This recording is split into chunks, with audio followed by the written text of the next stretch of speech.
Hi, everybody. Psionics. Our favorite subject. The one that strikes terror in the hearts of many of fantasy role-playing gamers. Whether they're players or the referee. Especially for D&D for some reason. I don't know. All right. Since the dawn of time, man has dreamed of having power over the universe around him. Psionics. Or, are you ready for mind-blowing potential of the psyche? It goes on to tell you how great the books are, right? Both of these books were published in 1991 for D&D. They're different. This is the official product. And if you have Dark Sun, most likely what you will use with Dark Sun, which you can still get. Either you get an old copy, use bookstore, eBay, game store, someplace like that, or you gotta order it reprinted from somebody. So first of all, we'll look at the official. Remember Gilligan? What sort of changes are we going to have to do to poor Gilligan? Okay, first of all, this book is kind of cool. You got to see the art. I mean, that's a cool picture. Very, I don't know, thought-provoking. Universe of the mind. Okay, the second edition rules, they have them by Steve Winter, for those who are curious. Like I said, this was published in 1991 by TSR for Advanced Dungeons & Dragons, second edition. All right. So what's changed? They actually address this, right away. So we're not sitting there banging our head on the wall trying to figure it out. Psionics is now a character class. That's different. Before it wasn't. Remember, before it was modular. You could add on your already existing class, help determine what psionic abilities you had access to. Very different. Okay. Characters cannot pick up a psionic power here and there just because they have a superior brain. Psionists are extraordinary characters who develop their powers through arduous training. While members of other classes may occasionally boast a psionic power or two, that can still happen. Such characters are mere shadows of true psionicists. So this is a specialized class that's going to allow you to be supposedly cooler than the person who just has a random psionic mutation, if you will. You have taken your mutation and or natural gift or curse and honed it. All right? It also tells us NPC psionicists have the potential to stand his own against any other class. As a PC in a team of adventurers, the psionicist will complement other classes well. Most of the psionicist's powers are unique. He advances slowly at a rate somewhere between a fighter and a mage. At low levels, however, the psionicist has the potential to be powerful. So they don't want you to die right away. That's always good. But again, remember, you're the DM. You're the umpire. You can change things. Just trying to beat that into people's heads. Okay, number 2 changed. The list of psionic powers is greatly expanded. Original rules included a menu of 50 powers. This book has over 150. Wow. 3, psionic powers are organized differently. All psionic powers are grouped into 6 disciplines: clairsentience, expanded sense; psychokinesis, moving matter through space; psychometabolicism, altering the body; psychoportation, psionic travel; telepathy, mind-to-mind contact; and meta-psionics, an advanced discipline. Within each discipline are major powers called sciences and minor powers called devotions. And this gives you some flavor text.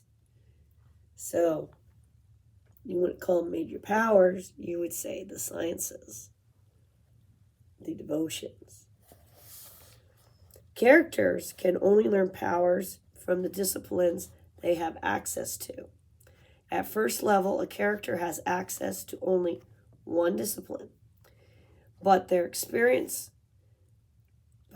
with experience, he gains access to more. Fourth change. Psionic powers are treated much like proficiencies. So yeah, Tui, I think, introduced the proficiency thing. If I remember right. Psionic powers do not work automatically. A power is essentially a skill, and using it properly requires a power check. Okay. 5, psionic strength points are not divided into attack, defense, or generic batches. Remember, we had the attack, the defense, and the generic. All of a character's psionic strength points come from a single pool. Numerous other changes, both major and minor, have been made to avoid confusion. Players are urged to read this book carefully. Well, it's a fairly thick book, whereas we had several pages to deal with in the Dungeon Master's Guide, and we had several pages to deal with in Elder Wizardry. But there was other material in both of those books. Even Elder Wizardry was more than just Psionics. So this is going to be a deep delve. So that gives you a quick look there. And it goes on to talk about psionics. Okay, now what we need to know is requirements. So we're gonna look at that. And then we're going to take a look at the other book and see how that's different. You know, just kind of like this opening stuff. Again, we have a cool picture. Yeah, so, you know. Okay, so requirements.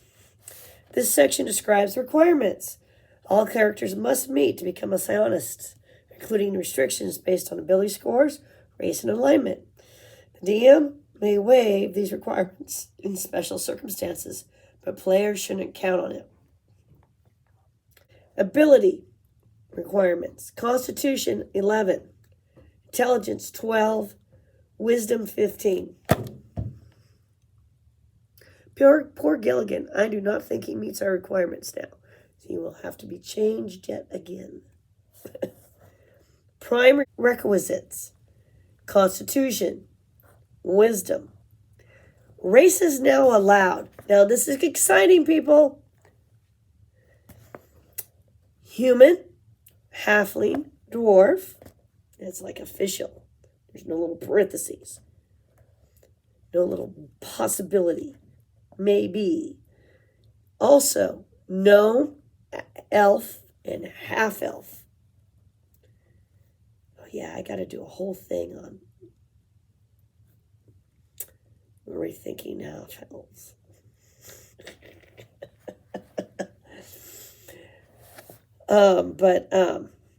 Yeah. Ideas percolating in my brain I wish to share with the universe. So you can call them stupid or use them if you want to. So ability requirements, you got to have all those. Prime requested the pursuit of psionics requires strict mental and physical discipline. So the psionist has 2 prime requisites: wisdom and constitution.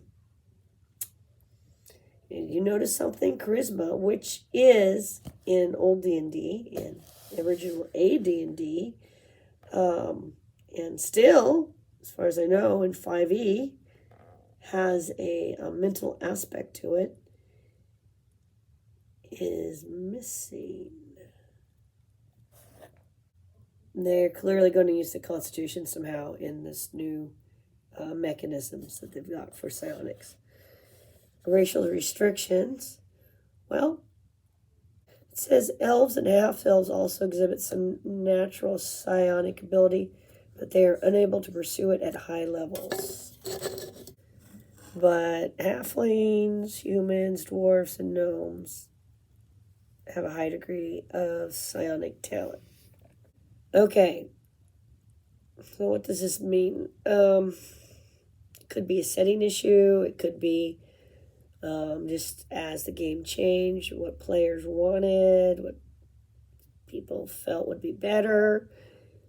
It could reflect how they see dwarves, humans, halflings, and gnomes as being more related than, say, to elves. Well, where did all the half-elves come from, right? So we'll have to talk about the half races at some point, and ways to think about them. Very different extremes, too. I've got some really cool ideas to throw out there. Racial restrictions, we did that. Multi-class characters. Apparently they're going to let you do it. You can be, if you're a halfling, a fighter psionicist or a thief psionicist. And if you're a dwarf, you could be a fighter psionicist or a thief psionicist. You know, when we get to 5e, we're going to have to come back to this. Because 5e has like some specific couple classes they let you have psionics in. And they give it a cool name and all that. It's not as cool as though it's having sciences and discipline or devotions. And yeah, it's not as cool. Dual classes. Humans can be dual class psionicists with all the rules applying. Racial levels. Humans can reach highest possible experience level in psionists.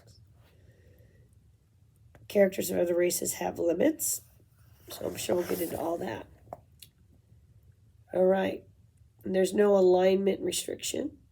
Oh, psionic racial level limits. Halflings, level 10. Gnomes, 9. Dwarves, 8. Half-elf, 7. Elves, 7. And there we go.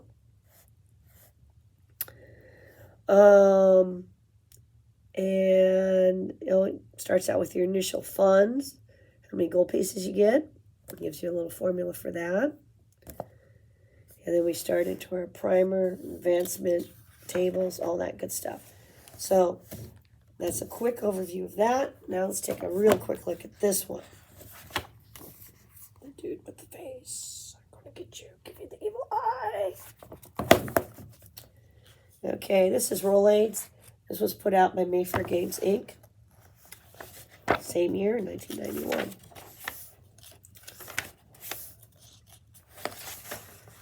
All right. Following chapters describe various traditions or schools. Throughout the book, the term psionicist will be used as a generic term for people who wield psionic and psychic powers. Okay. Becoming a psionicist. The basic minimum requirement for any school of psionics is INS, which in their system is not intelligence, it's insight, which is wisdom. I mean, they're using slightly different terms, but they mean the same thing. Insight equals wisdom. But the attribute is 13.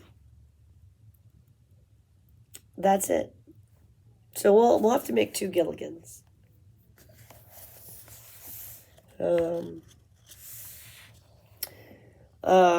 It says in here, psionist characters cannot be multiclassed.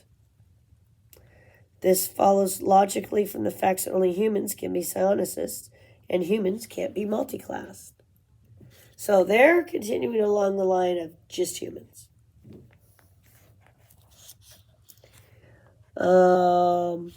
Psionics may be dual-classed. However, in the case of characters acquiring psionic abilities, a psionicist may be dual-classed. In the case of a character acquiring psionic abilities as a second class, the normal rules of dual-class characters apply, with one single exception. A magic user or illusionist can never become a psionicist. Psionic abilities require particular mental architecture, while the ability to cast wizardry-style spells requires a totally different and mutually exclusive architecture. I remember that from Advanced D&D. I remember that being a thing. So, it's like the minds get shaped differently. Like instead of your normal brain, the way it was explained was like magic does something to the brain, shapes it a certain way inside the brain pan, and psionics does something to the brain, and so the two aren't supposed to be compatible. It just was one of the rules. So we'll see if that rule's in here. It'll be interesting to see. A scientist can acquire second class. However, the time required to learn and hone additional skills detracts from the character's ability to concentrate on and apply mental powers. To reflect this, a psionicist who takes a second class immediately and permanently loses 25% of the mental point value that he would otherwise have at his disposal. Ooh, we might have to make several Gilligans. Gilligan clone, 1, 2, 3, that kind of thing. Once a character has taken another class, he can never advance further in skill level as a psionicist. A psionicist can never become a magic user or illusionist for the reason previously mentioned. So, if you start out as a psionicist, but you became a fighter, then your fighter could advance unlimitedly, but you're stuck at whatever level you were when you were a psionicist, before you dual classed. If you were a fighter and then dual classed as a psionicist, became psionic later, then I guess the psionicist would be the one that you continue to go up in, and dual class would kind of just be stuck. That's how I remember it working. I think it's actually correct on how it works. Right there, we got a difference. We have a mental point system. I think they both do. They've got disciplines, learning disciplines, using disciplines. So I just wanted to take a look to see how, just cursory, this first episode on looking at these. And we'll get into both of them, but I'll probably focus first on one. I'll probably do this one first, since it's the official rules. And then we'll take a closer look at this. But I wanted to show you that even though they both are doing psionic class, they both have 150 things in them, by the way. New powers or whatever. What those differences are. And the new powers might be where we find ourselves getting most excited. Because books like this tend to be resource books. And so it'll be interesting to see if it has things that are different than this one. Because Roll Aids was very good at producing resources that are just fun. The Book of the Undead is awesome that they put out. No, really. And their book about the life of certain creatures, like trolls and stuff. Oh, it's awesome. And they're just like, their modules, people don't necessarily like their modules. People are like, I don't like pre-made adventures. I like to make my own too. Don't get me wrong. I'll talk about pre-made stuff too, but and its place in on the gaming table and how to use that stuff. The reason I get some things is I'm like, I wonder what else is in this book. And I have some fun finds. And in some cases, I'm so glad I got that crazy adventure and with all its flaws, because of maybe one thing in there that I'm like, I would have never thought to have done that. Or somebody did the work and they came up with the rules. Awesome. You know, it just, from my perspective, I'm a very busy person. So if somebody's made something that works already, that I can then lift and plop down somewhere else, that's what Grandma's going to do. Because I'm a busy person. And I've only gotten busier. So things have not slowed down like it's supposed to when you get older. No, it's a lie. It's a lie. So that's our first look at those. Like, subscribe, comment. Tell me you hate it. Tell me you like it. We will be looking at everything. And so it'll take a while to work through 2E stuff. Plus, I think there's a whole special book I have just for the Psionics of Dark Sun. I believe in your ability to play any edition of any role-playing game that was out there. Even ones that seem to be missing roles, because they were really missing roles. Yes, you gotta fill in the blanks. You gotta like, get your head in the right place and just decide how you're going to handle those missing spots. So Granny believes in you. So we can handle this. Anyway, have a good day. Bye.